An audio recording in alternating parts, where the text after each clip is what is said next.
Welcome back to the deep dive. You all sent us a ton of interesting articles and research on online communities, and I gotta say, I'm excited to dig in and see what we can learn. Yeah, it's a great topic. Yeah. We're going to be exploring a bunch of stuff, like why anybody would even want to start a community, Yeah. and all the ways, sometimes surprising ways, they can impact businesses, individuals, you name it. So, something you mentioned in your notes before we started recording was wanting to understand, like, what's the motivation? What Mhm. drives people to create communities in the first place? And, reading through these sources, it's really interesting to see it's not just about, like, business. There's a lot more to it. Yeah, for sure. I was looking at this article from the Community Roundtable, the State of Community Management, I think it was called, Yeah. and they really highlighted that, right? I mean, it's people who just love, underwater basket weaving and want to connect with other people who love it, or, Mhm. folks trying to make a difference in the world. And then, yeah, there's the business side of things too. If I'm being honest, when I think of online communities, I tend to think of like big companies using them for marketing or customer support. But these articles we're looking at, they show that it's way broader than that.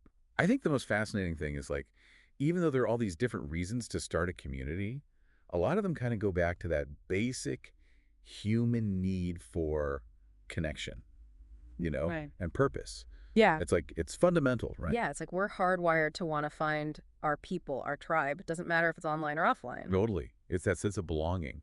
And so in a way, I mean, these online communities, it's like a modern version of something we've been doing forever. That makes a lot of sense. But okay, so what makes an actual community, an online community, different from just having a website or putting on like a one-time event? Well, one of the things you sent me was this study from Harvard Business Review.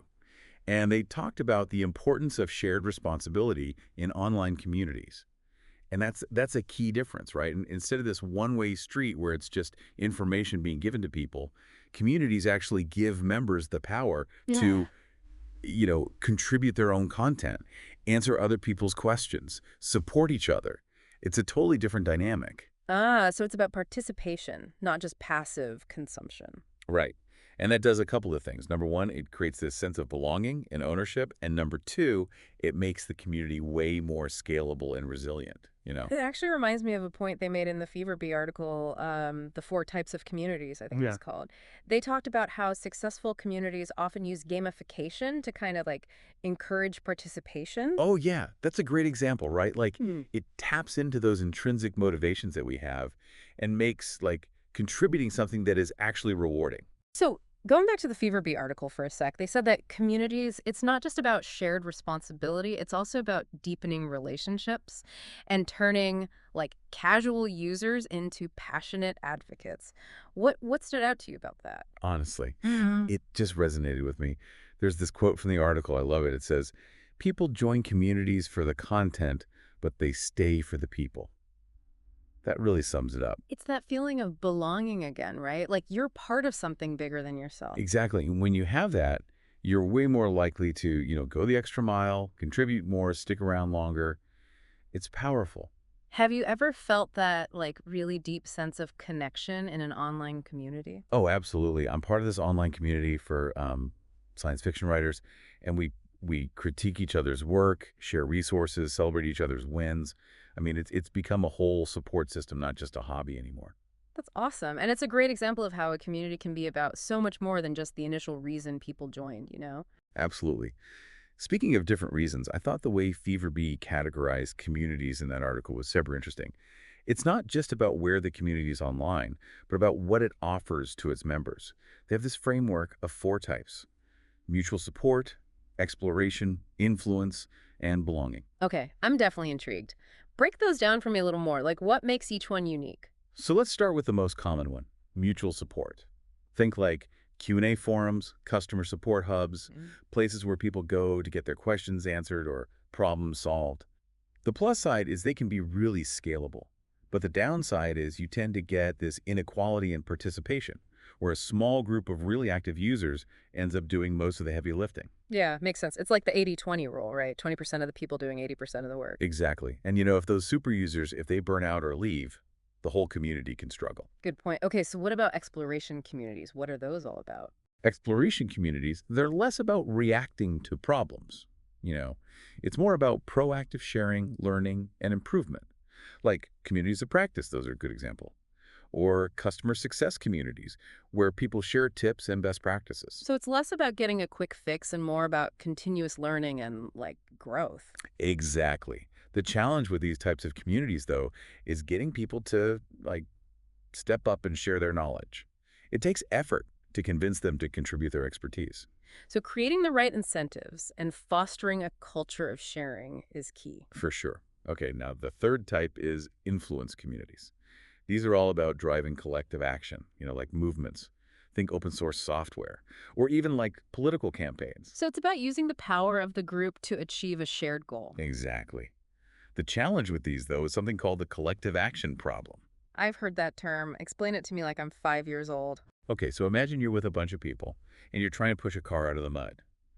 If the car gets moved, everybody benefits, right? But it takes effort to push.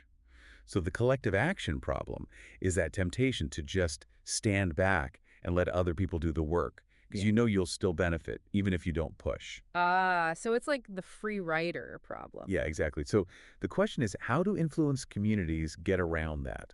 The article had some interesting ideas. What do they suggest? Well, one thing is to make it so only active participants get the benefits of the community. That creates like a sense of exclusivity and rewards contribution. Another way is to cultivate really strong social norms where it's just understood that, hey, this is what we do, we contribute. I like that. It's about appealing to our sense of identity and belonging to get us to act. Yeah. And the last type is belonging communities. And those are really all about shared interests and connecting with people, like fan groups or hobbyist communities. The challenge there is how to keep that feeling of intimacy and connection as the community grows. Yeah, I can see that. Big communities can feel really impersonal sometimes. Right. So you have to actively create spaces and structures that encourage genuine connection. Okay, so we've got mutual support, exploration, influence, and belonging. I have to say, this way of categorizing communities is really making me think about my own experiences online differently. It's not just about the platform or the topic, it's about why people are there, what they're looking for. Absolutely. And it gets even more interesting when you start to think about setting goals for your community, which is something you mentioned wanting to explore. Oh, yeah. Yeah. Because if you're going to put all this time and energy into building a community, you have to know what success even means. Right. And it's got to be about more than just likes and shares and stuff like that. Right. And that brings us to this idea of visible impact, Mm. which is something that came up in that report from the Community Roundtable that you shared. Exactly. I'm really curious to dig into that more, like how to define success for a community in a way that goes beyond just those vanity metrics. That's what we'll dig into next time. Can't wait. But before we go, I want to hear from you. Which of these four community types do you think best describes your own experiences online? Let us know. Welcome back. So, last time on the deep dive, we talked about all sorts of things related to online communities, remember? Like what motivates people to create them in the first place and those four main types that Fever came up with. Right. Mutual support, exploration, influence, and belonging. That was a pretty good framework. It was. Okay, so now I'm really interested in this idea of like visible impact, you know? It was in that community roundtable report you sent Of over. SATA community management, right? That was a good Yeah, that's it. So in your notes, you mentioned that like one of your big goals is to increase customer retention, right? Would that be a good example of visible impact? Absolutely. That's exactly what visible impact is all about. It's about figuring out what tangible outcomes your community can help you achieve. And those outcomes, they might not always be directly tied to, dollars and cents. Okay, so like how would you go about identifying those visible impact areas? Where do you even start? Well, the report talked about this case study from Salesforce, and they were really focused on getting more customer case studies, those testimonials, Yeah.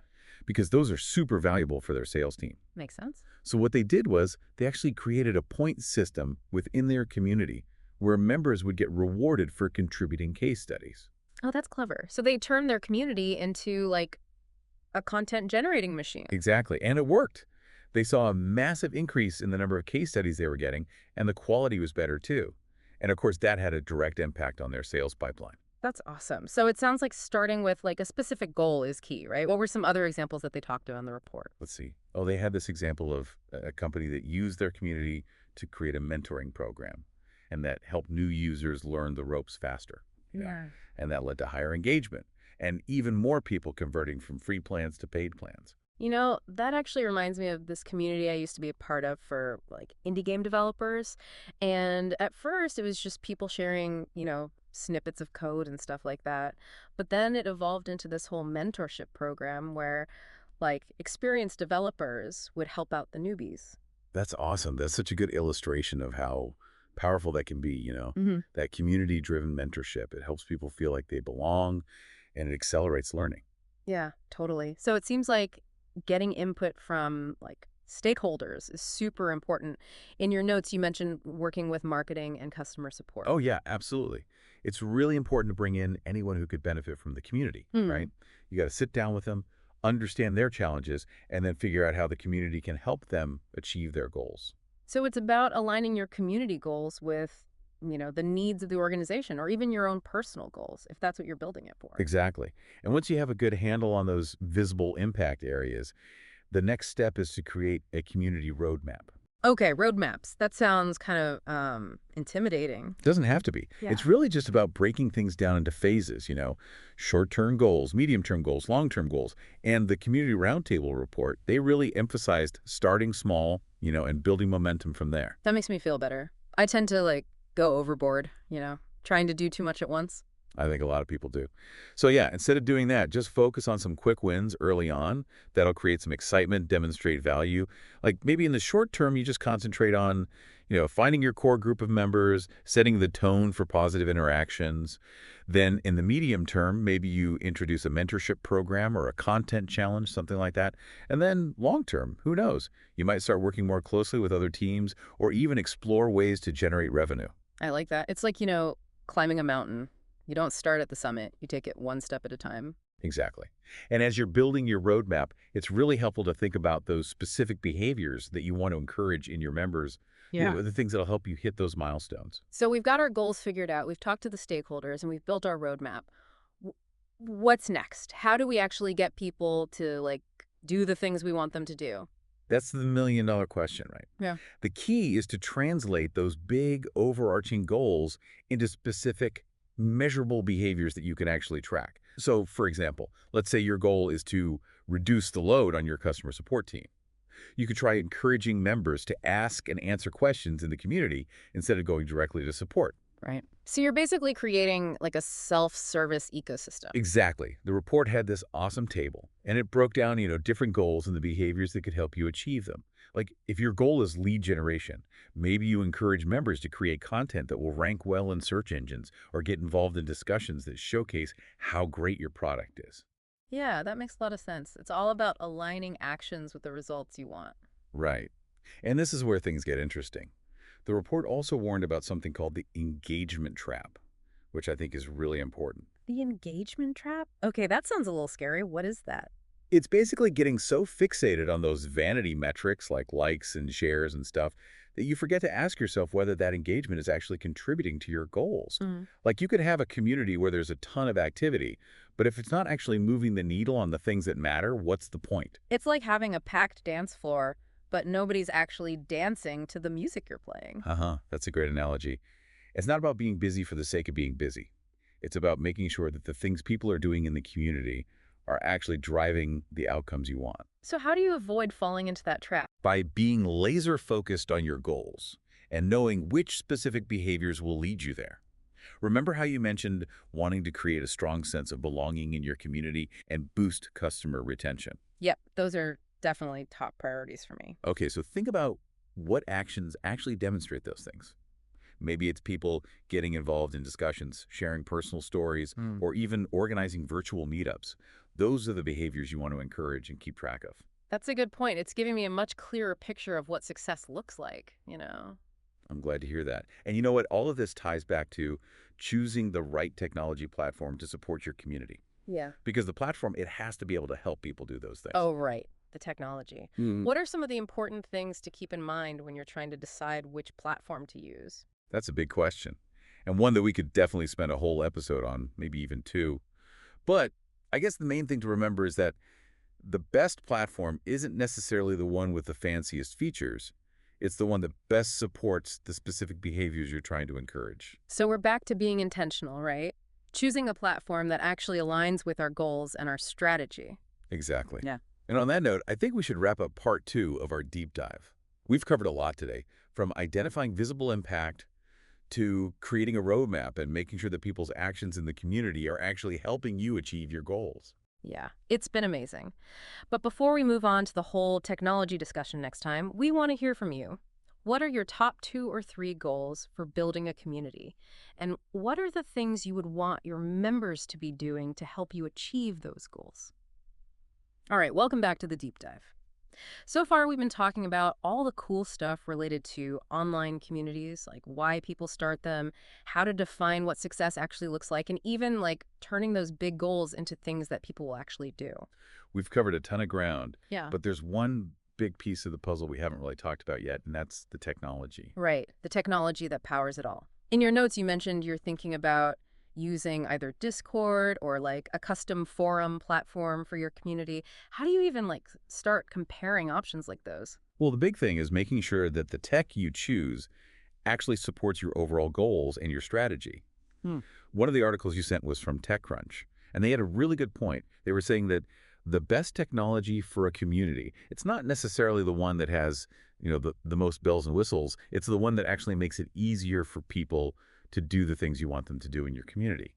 So again, it comes back to intentionality, right? Picking the tool that's right for the job, not just getting distracted by shiny features. Exactly. And that TechCrunch article, they highlighted some really good questions to ask, like, do you need a platform that's mostly about discussion? Or do you also need something that supports, like, content creation? Yeah. Blog posts, videos, podcasts even. That's a good point. Discord, I mean, it's great for real-time chat, but if you're picturing your community creating and sharing a lot of like long-form content, maybe a forum would be a better fit. Yeah, for sure. And then there's the whole customization thing too. Some platforms, they let you really tailor everything, how it looks, how it feels, even the features. Others are more like what you see is what you get. It's kind of like, deciding whether to build a custom house or move into a really cool condo. Both have their pros and cons, right? It depends on your budget, how much time you have, how much control you want. Right. You also want to think about things like what kind of tools they have for moderation, what kind of analytics they give you, and whether it integrates with other software that you use. Like if you're trying to track community engagement alongside your sales data, you'll need something that can talk to your CRM. So it's more than just picking a platform. It's about designing like a whole ecosystem for your community. Exactly. And once you have the tech part figured out, you got to think about design and user experience. Oh, right. The whole like virtual environment of your community. What are some of the important things to think about there? One of the studies you sent, the one from Stanford, it was really interesting. They were looking at how people behave online, and they found that even small design choices can make a big difference in how people act. Yeah, I can see that. If a community is hard to navigate or just feels like cluttered and overwhelming, people are going to bail. Exactly. So think about things like, visual hierarchy, making sure things are labeled clearly, having an intuitive layout, even the language you use. Make it easy for people to find what they're looking for, understand the rules of the community, and feel like they belong. So it's like designing like a virtual town square, right? Yeah. You want it to be welcoming and easy to get around. Exactly.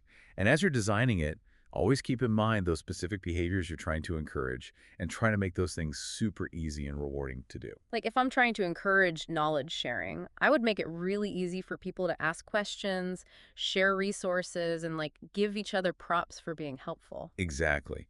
Design can be a really powerful way to shape the culture of your community and get those outcomes you're looking for. This has been an incredible deep dive. We've talked about so many aspects of online communities, from like the psychology of why people build them, to the importance of having the right tech, to thinking about the overall design and user experience. It's been awesome exploring all of this with you.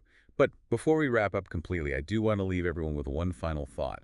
We've talked a lot about the amazing things that communities can do, but it's also important to remember that there are potential downsides too. That's a really good point. It's important to be realistic, right? Yeah. So what are some of the maybe not so great things that we should be aware of? Well, one thing is the possibility of negativity and conflict. That Harvard Business Review study you shared, they talked about how even communities with the best intentions, they can still attract, trolls and spammers and people who just want to cause trouble. Moderation is super important, but it can also be really time-consuming and even emotionally draining. It's like, taking care of a garden. You have to be really diligent about pulling out the weeds so that your plants can grow. That's such a Perfect analogy. Another thing is the commitment, you know? Building and maintaining a thriving community takes time and resources. You got to be ready to put in the work, keeping the conversations going, nurturing those relationships, creating content, taking care of people's needs. It's not something you can just like set and forget. And of course, there's always the chance that, your community just won't take off. Like, no matter how hard you try, maybe you just can't get people to join and stick around. That's true. Building a successful community, it takes planning, skill, persistence, and honestly, a little bit of luck too. I guess it's like anything else that's worthwhile, right? There are risks, but the rewards can be huge. I think that's a great way to put it. Yeah. Communities, they can transform businesses, empower people, and even like make the world a better place. Absolutely. When they're done right, they can be an incredible force for good. So as you start your own journey of building a community, just make sure you really think about the benefits and the risks. Have a clear vision, a solid plan, and a genuine desire to make a difference. And remember, the best communities are built on a foundation of shared purpose, mutual respect, and authentic connection. We hope this deep dive has given you the tools and the inspiration you need to go out and create something truly amazing. I know it has for me. And to everyone listening, thanks for joining us on the deep dive. We'll see you next time.